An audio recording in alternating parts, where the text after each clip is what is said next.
Morning. It is Friday, and I'm just taking a little stroll outside. I have to run errands uptown and get some stuff done. So I'm not quite sure where the day goes right now, but I have plans. There are plans.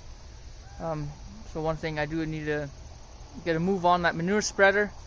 I won't be using it for the garden right away, but thing is they're pumping manure on the farm, and so I figured while the pump's set up, then I might as well utilize it. But I'll see where that all goes. But in the meantime, I was just taking a stroll through by the bees, seeing what they're up to, because at some point I'm gonna have to harvest honey, so it's gonna be exciting. But I'm just looking around, and I mean, look at these cherries. They are doing really nice. But this is exciting. Look at the size of that comfrey. It's doing well. You can see the other one over there. It's getting sizable. And these were the early ones, and these cherries too, they're doing nicely. And I don't know, things are just looking pretty good around here. So, yeah, I got 2 apples on one of the trees there, and so that's actually coming through nicely. I'm just looking around for there's a small cherry over there. But those are the first apples I got. Those are the first apples I actually ever had at this property. So there were 3 on there. I had one of them, and I tell you what, it wasn't fully ripe yet. But yeah, I was too eager. But it was still a really good apple. So yeah, it's early morning. Early. I mean, I guess it's a little past 9. And see, the bees are waking up. Looks like they're going out, and feels like it's going to be a good day. We had a little bit of rain last night, so I'm curious to see how things are going to go. And I've rambled long enough, and I'll see where the day goes. Alright, so I'm done with running my errands, at least. I just came back from the auction mart because I got my major award again. I bid on a bike. So this thing, I got it for cheap because, well, as you can, well, I don't know if you see it on this side, but hey, there's no pedal. So it's also missing the cable to shift. So I do see that. I noticed that when I was on here, but that's something that can still be fixed. Actually, that's why I figured, because that's gonna, whatchamacallit, people are not gonna buy. A lot of people don't want to deal with that stuff, so, but I can get a good bike for cheap then, and it's a little nicer one than what I have now. Outside of that, I also did a little grocery run, to get all the important things, I guess. What do you want?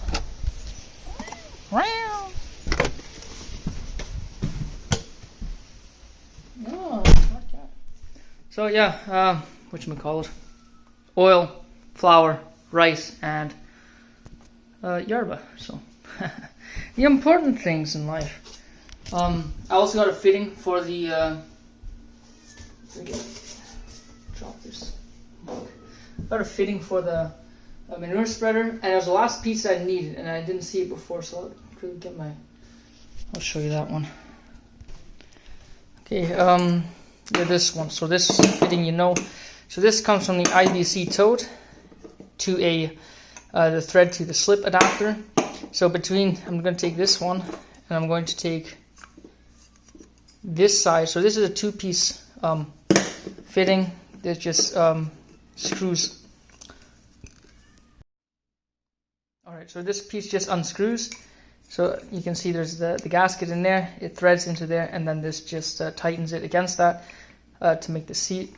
So I'm just had to take a piece of pipe, connect that, make this into one fitting, and then the idea is that I can leave this on the tote, and this is going to be attached to the actual spreader bar.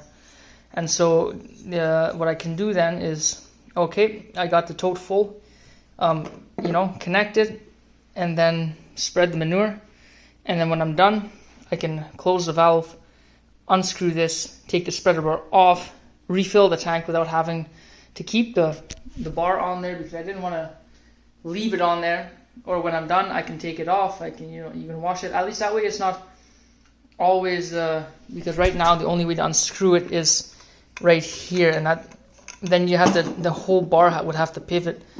This way I can, this is independent of everything else. So that's the idea.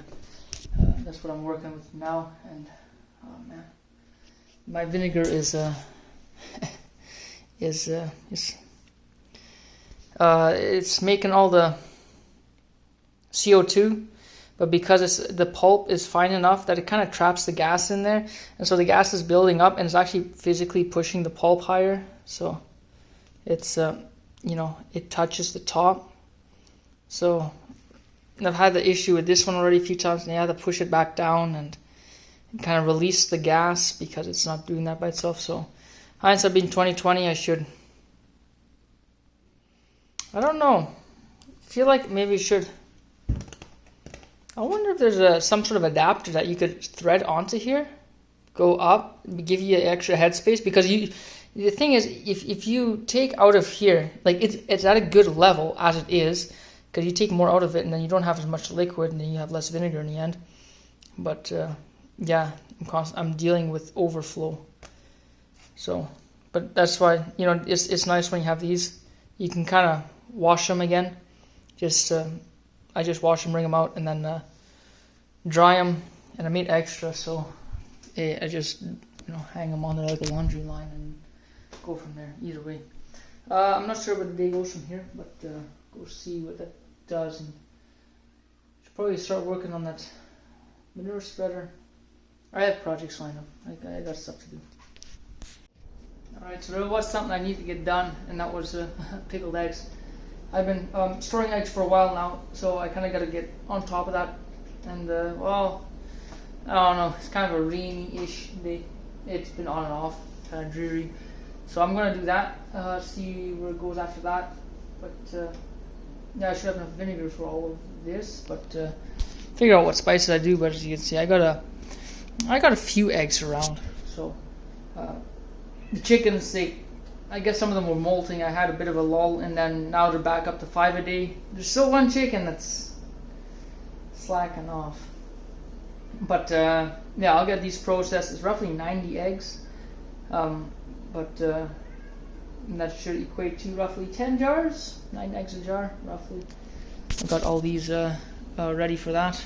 And then, yeah, just a little bit extra storage for the winter. Alright, here's a little update. I got eggs, this is the third batch I got in there. I stacked that thing full, and then I just go from there.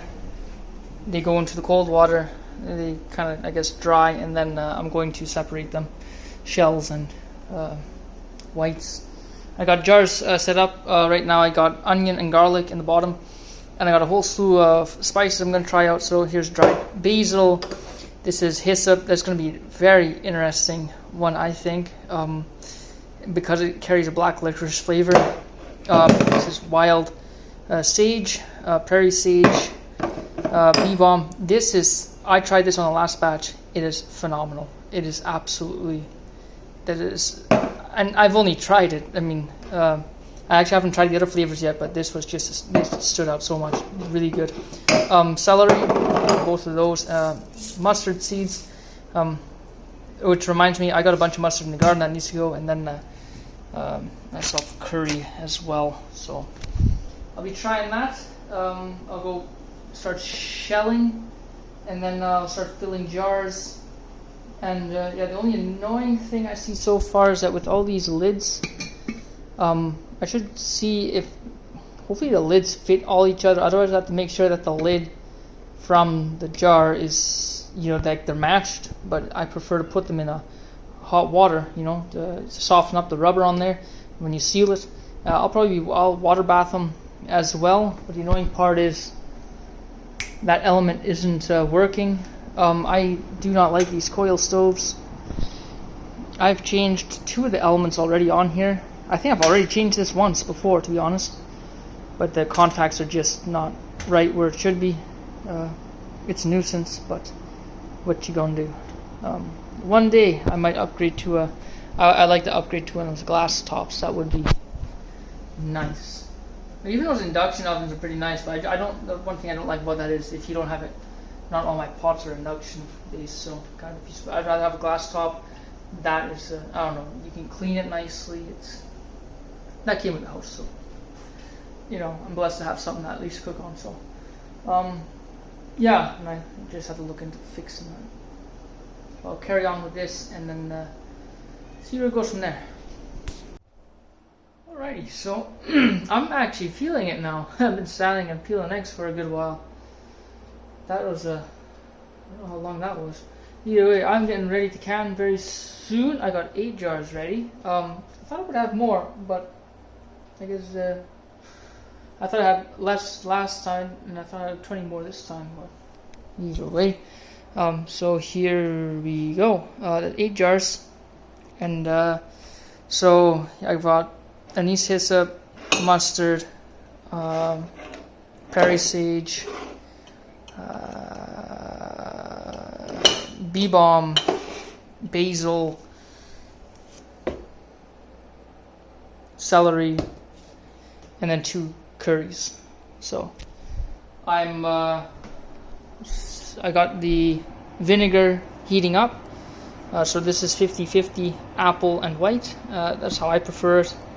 And I'm also getting the lids heated up. So, and I know there are a lot of folks out there say, "Yeah, you can't reuse these lids." I'm like, well, these are actually they seem a whole lot more stout than canning lids, I tell you that. And I don't know, maybe they heard their distant cousin find something on the internet and they said something. I don't know. Go try it yourself. It works. It creates a seal. I have stuff of that, and it works. So, yeah, keep those jars. They come in handy. Good lid, and they're pretty universal. You can use them on other things too. I think you saw the other, like the jam jars. They're pretty good. They fit right on top, and yeah, saves you on some of these. And even these, I use them until they don't work. So, yeah, I got a bunch of eggshells now. I'll probably let those dry for a bit, and I process them through the charcoal grinder that I set up. And what I did last time was I take some charcoal too, and it works nice with the dry stuff. And then I grind the eggshells and the charcoal at the same time, and then I put that in the chicken feeder. I just put it to the side on one side of the feeder, so that they have the option, if they want to eat that, they can do that. If they don't have to. It's not mixed in with the food. I just give them that option, and which is nice. The animals, they eat that. The calcium goes back to them. The charcoal goes back, goes to them. It helps them, and then yeah. So just waiting on that, and then probably should get the canner set up. To be honest, that's not gonna. Oh, it's. I can fit 7 quarts in the canner. I have 8. That's a bit of a bummer. So I'd like to just hot pack them. I know you can do that. You can do that. Maybe I should try and do that this time around, but we'll see. Well, this is my setup right now, and oh, that's weird. I'm just looking at the numbers on the screen, how they flicker, but that's not how the camera trick, I guess. Yeah, what's this? A piece of metal. This was like my potato digger planter. It's heavy and it fits in the rung, so otherwise it doesn't really want to sit flush on the bottom. It wants to kind of tip. And the problem with these stoves is that you have to sit a big pot on these coils, and then it's not really big enough to sit centered on there without it hitting at least the edge here. And then if it's on the edge, well, then it's not really on the coil, and then so I'm just using that to weigh it down. Otherwise it's goes crooked, but it's getting there. Let's bring it to a boil, and then I'll just do 10 minutes. Alright, so it is a windy day, as you'll probably hear, but I'm harvesting. Man, are they excited. They got a lot of goodies today already. But I got a bucket and going for my second round of mustard. Didn't realize that 1 bucket wasn't enough, so As you can see, this patch has been combed through. So I cut what was in there, and oh, look at this one. And then I got this patch here, so I'll be going through there, taking the ripe stuff out, and then I'll probably have to look closely at that wheat, the oats too, and the flax is getting there. But yeah, there's a few things around that can be harvested. Honestly, potatoes really should, a lot of them should be dug up and get that stored. I should get that set up proper, but see where that goes. And some of the dill is already getting, well, it's pretty much to seed already, so yeah, we'll see where things go. So when the mustard is this dry, it breaks, very easily. Some of it is so dry that it's just like it almost explodes like that. But then when you press it down, you can just see it. And so I'm just going to go for now, and then I'll probably sort it out try to crush it up as much as I can, and then get most of the big chaff out, like that, and then run the rest through the seed cleaner, like this stuff here. What would be nice if I had like a little mill where the two stones are opposed to each other, but instead of being stone or metal, they would be rubber, like two rubber stones against each other, and then you could just run them through that, and it would break apart that seed nicely. Some sort of threshing machine is something that I got to come up with at some point. Makes this a lot faster, but just do the old-fashioned way for now. Alright, so here's my mustard. This is the rough chaff. I'm gonna give that to the chickens. There might still be probably a little bit of seed on the bottom, which I can then dump into here. And here you can see, I just dumped. That's all mustard seed. And there's the rest of the pods. So I will be, so I store them in here for now, and then I'm gonna collect other seeds as well. And then when the time is right, I'm gonna have all my kind of seed that I need separating. Then I'm gonna set up my seed separator, and then just run them all through at the same time. It's just easier that way.